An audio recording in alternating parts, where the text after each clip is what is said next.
Welcome to சித்தூஸ் கிளேப் Tamil.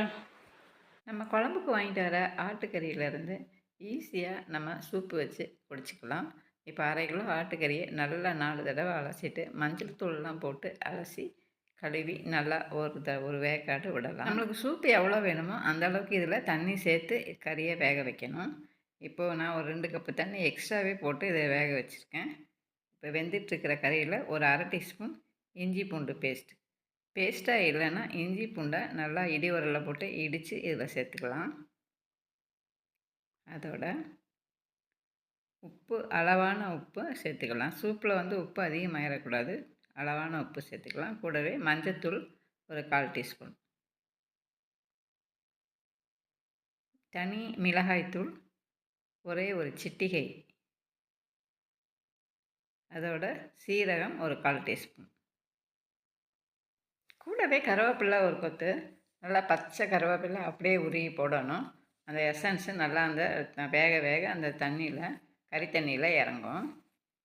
நல்லா வாசனையாக இருக்கும் சூப்பு குடிக்கிறதுக்கு. இதோட மல்லித்தழை ஒரு 4 கொத்து மல்லித்தழையை நல்லா 2ஆ 3ஆ கிள்ளி போட்டுட்டு ஒரு 2 நிமிஷம் மட்டும் வேக வச்சா போதும், நமக்கு சூப்பு ரெடி ஆயிரும். இந்த மாதிரி கரண்டி வச்சு சூப்பு நம்ம எடுத்து கிண்ணத்தில் ஊற்றிக்கலாம். நம்ம வேணுங்கிறத ஊற்றிக்கலாம். இப்போ இந்த கறி சூப் குடிக்கிறதுக்கு ப்ளைனாக இருந்துச்சுன்னா அது ஒரு மாதிரி இருக்கும்.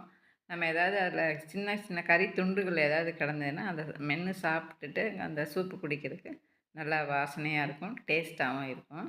இப்போ அதுக்காக நான் ஒரு சின்ன கறி பீஸும் ஒரு சின்ன கொழுப்பு பீஸும் அதில் நான் சேர்த்துக்கிறேன். இந்த மாதிரி சேர்த்துட்டு நல்லா கலந்து விட்டுட்டு ஒரு 1/4 டீஸ்பூன் மிளகுத்தூள் மேலாப்பில் அப்படியே நம்ம கையில் தூவி விட்டுடலாம். இந்த மிளகுத்தூள் அப்படியே மேலாப்பில் தூவி நம்ம குடிக்கும்போது தொண்டைக்கு நல்லா இதமாக இருக்கும். கறி சூப் குடிக்கிறதுக்கும் நல்லா டேஸ்டியாக இருக்கும். சூடை வடித்த சாதத்தில் ஊற்றி சாப்பிட்டிங்கன்னா இன்னும் அட்டகாசமாக இருக்கும். சூப் எடுத்ததுக்கப்புறம் கறியை நல்லா வேக வச்சுட்டு அதையும் குழம்பு வச்சு சாதத்தில் ஊற்றி சாப்பிட்லாம். அது அதை விட அட்டகாசமாக இருக்கும். ட்ரை பண்ணி பாருங்கள். வீடியோ பிடிச்சிருந்தா ஒரு லைக்கை தட்டி விட்டு சப்ஸ்கிரைப் பண்ணி சப்போர்ட் பண்ணுங்கள். மற்றும் ஒரு சமையல் வீடியோவில் சந்திக்கிறேன். தேங்க்ஸ் ஃபார் வாட்சிங்.